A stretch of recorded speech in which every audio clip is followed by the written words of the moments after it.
This is an unboxing video for my Nixeus NX-VUE27 monitor.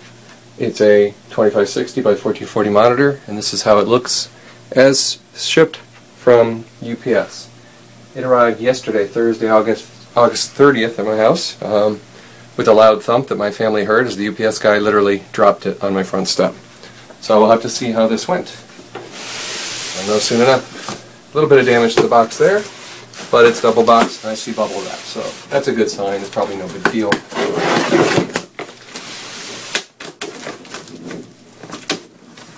Once I get this unboxed, I do have a laptop with Windows 8 nearby and a display link cable, so I'll give that a try. Actually power this thing up. Okay, the double box from Amazon looks quite good. We seem to have a shirt. Okay. Surprise t-shirt. Interesting. And 100% cotton, large size. Alright. 2 layers of bubble wrap. And here's the box within the box. And a handle on top that I hear is not very strong. I'll try it anyway. Seems to be okay. So there's our box. Let's see what's on the back. Looks like more of the same. Serial number on top. A bunch of specifications listed on the edge. Time to open it. No tape holding it, so clearly not sealed. Alright, let's have a look at what we have here inside.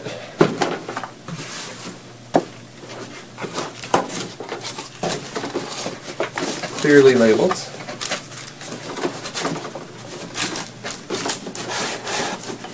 And tightly packed. Which is all good. Okay, so let's start with the monitor stand shaft.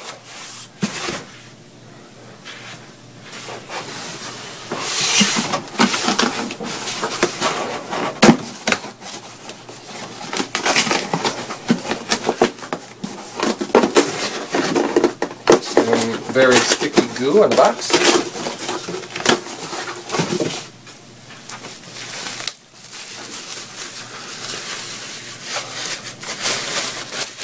Seems reasonably solid.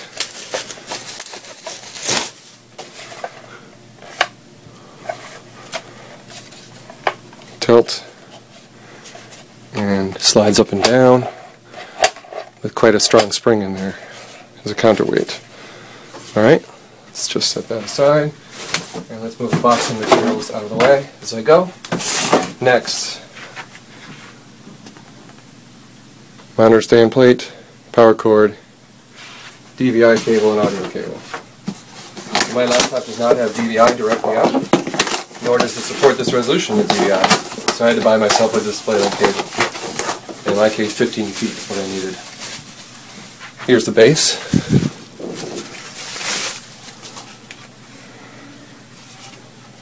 Fairly attractive.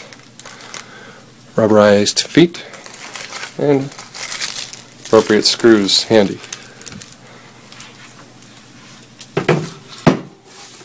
Bubble wrap. Instruction manual, or more like a pamphlet.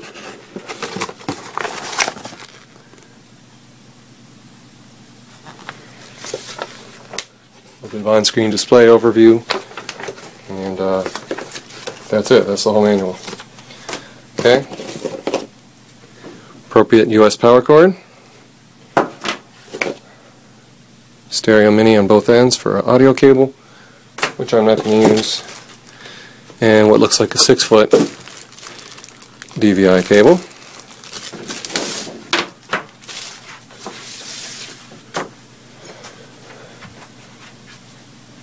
Okay, now we're ready to take the actual monitor out of the box.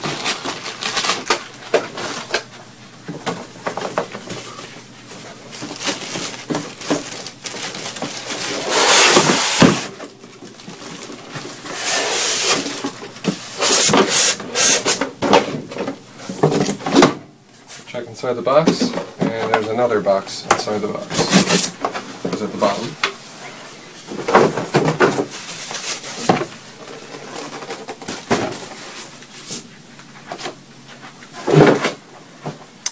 Okay, so let me tilt the camera down a little now. Inside this box we have a power supply. Close look, get the focus going. There we go. UL listed. 2.5 amps, it's not going to use nearly that much. And I have a watt meter nearby to test it. And 4 pins. Alright, let's go ahead and get that ready. And an LED it looks like, so when we plug it in we'll get illumination. I'm now going to set apart the sides that I'm not using.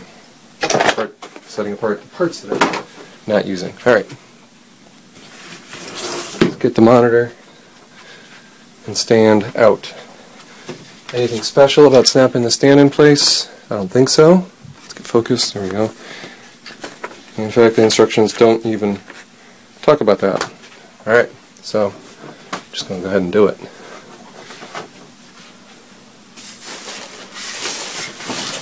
Okay, I've got a grip in the bezel, which is fairly wide.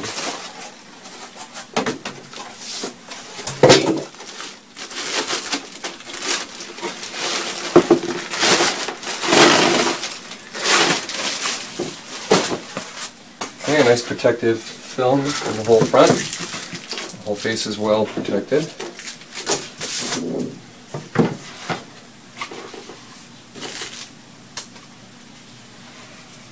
Alright, this is going to go in, and I've got some screws to put in place.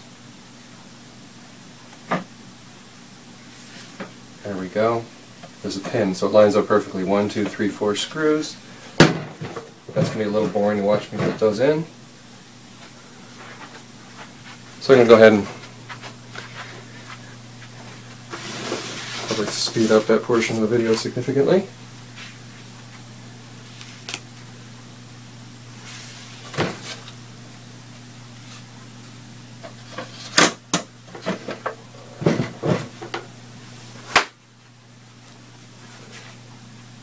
Looking closely at this plate here, you'll see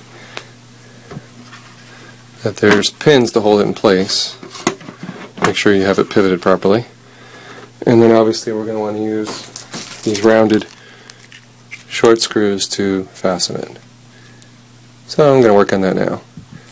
And they're so short and stubby that because this area is recessed, it's not going to scratch the counter with these rubber feet as you rest this monitor. Okay, just making sure they're all tight.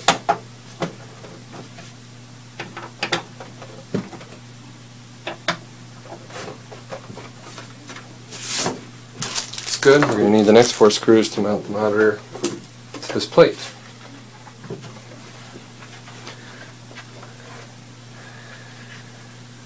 So, let's try this assuming you're alone, as I am right now, and see if it's straightforward enough to lean it on the front gently. Because I'm getting even pressure all the way around, the whole chassis actually warps a little as I lowered it there with one hand. And let's see if this pivots enough to actually get it flat. Yep, it does. Almost flat. As I tighten the screws down, it'll finish the flattening.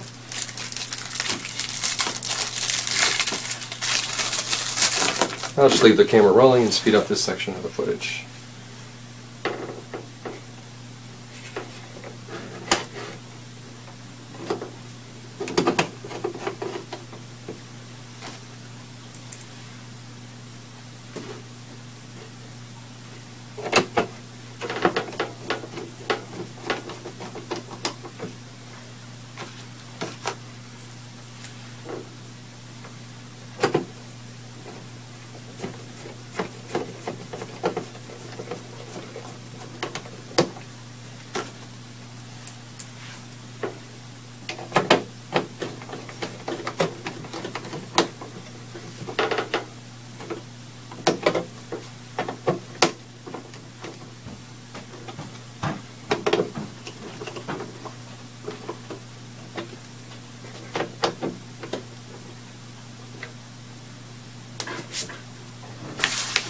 Okay, I'm done with assembly.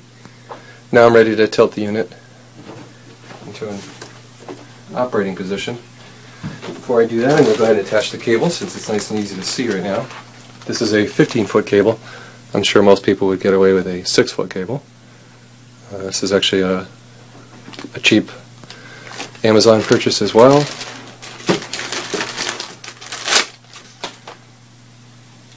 Just going to plug it in while it's easy to see the connector.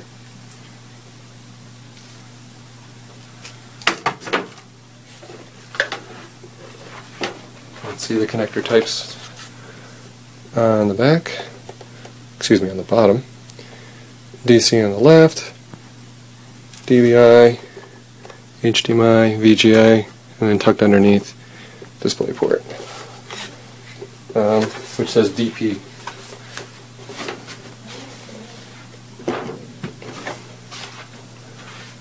So I put it down very gently and that seemed to work fine. I'm not scuffing the front because there's plastic all over it. This is working out quite well.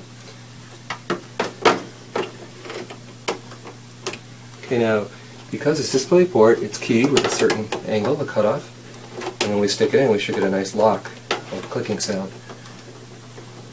Any luck here? So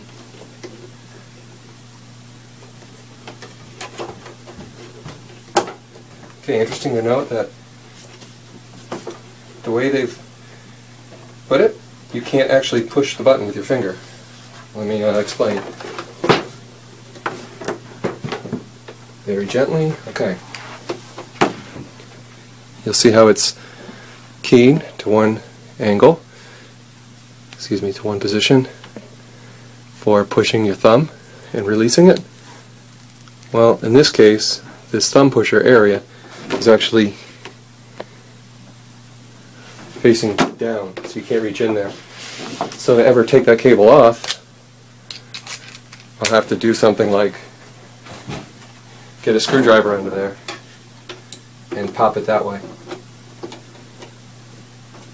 Okay, I'm not going to worry about that right now, but just something to point out. It seems like they installed it upside down or backwards. Well, it should have been done. Okay, I'm ready to lift the monitor up and power it up.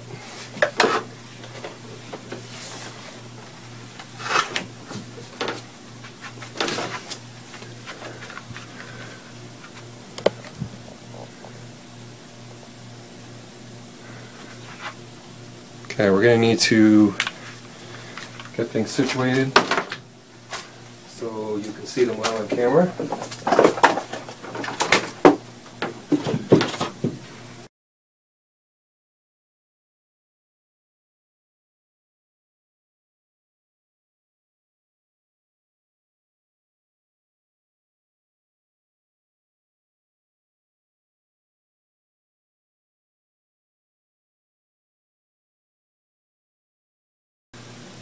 Okay, this is kind of the moment of truth here. Hoping I don't have dead pixels or anything bad happen when I turn this thing on for the very first time. We should get a power indication down here as well. So, one thing I haven't done is given the monitor power through the 4-pin connector. I don't want to arc a spark. These 24 volts supplies, I've seen them do that with DVDs and other devices, so I'm going to power off the power strip and then I'm going to plug it in. This would have been easier while it was laying on its belly, but I forgot. No big deal. It's done. Power that back on. Power supply. Light goes on. LED goes on here. And it appears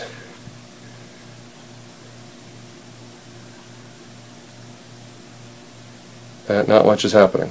So we might be on the wrong input. And the monitor went right back off again.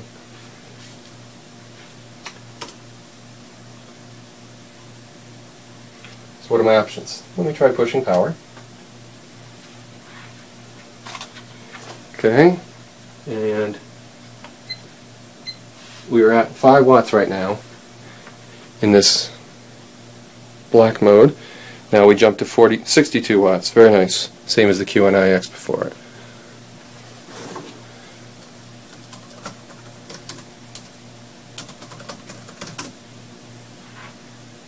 Okay. So far, so good, I would say. I don't see any dead pixels that are obvious. I'll need to do a dead pixel test. There's a website for that which shows one single color to make it easy for me to check for such faults. Let's clean up a little. Slide this down. Okay, that works pretty well. So the monitor height is pretty easy to adjust, like that. And make sure I'm focused on the screen. That's better.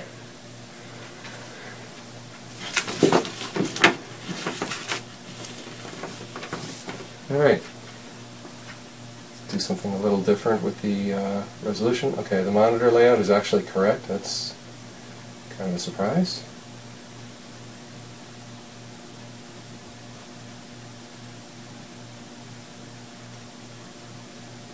Darker background. So again, I don't see any flaws. This is my typical background I like, and I'm at 62 watts on the watt meter. Again, can you see the watt meter? Probably not so well. Let's fix that.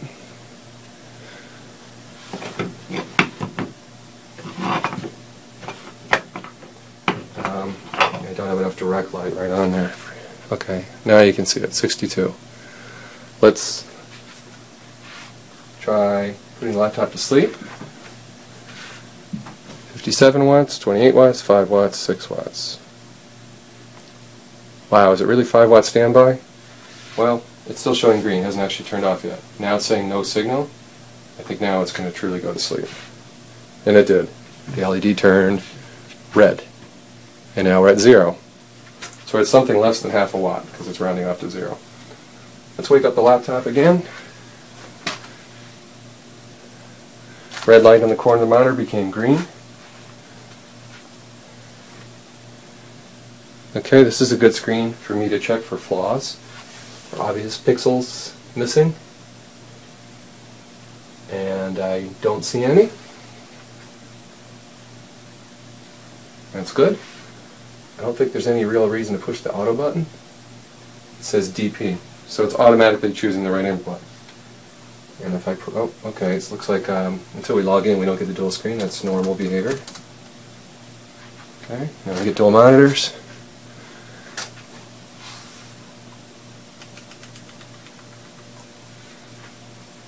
And how about we check out screen resolution just to make sure it actually says 1920 by 1080, and on the external 2560 by 1440. It even just identifies the display as an NX-VUE27. Let me take a moment to Google the website for pixel flaws.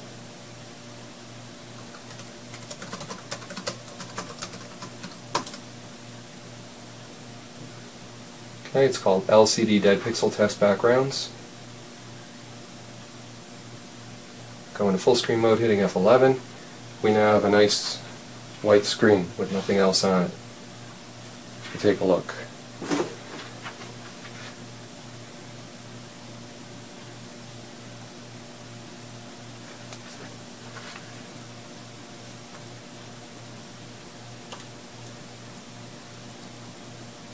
Okay, back arrow. Let's try red. At this point, a flaw would be pretty obvious. I see no flaws. Sorry I don't have 1080p video going, at least 720. You're not going to see it from that distance anyway. Okay, back arrow, green, no flaws spotted. Back arrow, blue. Okay, no pixels or flaws or anything seen. We don't even have unevenness. Let's go back to white and then turn off the ambient lighting in the room. And let's see Any obvious uneven lighting or other flaws going on here. Looks pretty good. The camera is obviously a bit off angle, but moving around the brightness really doesn't change much. And am I getting a lot of light bleed? Well, how would I know that? I have to go to the black screen. Just go to the black screen, see what we got. And let's turn off all the lights in the room. Okay, the monitor has turned off. So it detected black and is truly displaying black. Sorry, the monitor's not really off. It's showing green here, but it's obviously turned off its LED backlights, which is an interesting behavior. I hit back arrow and it quickly turns on again. Well, not that quickly. You saw I kind of had to ramp up. So that's a little bit weird.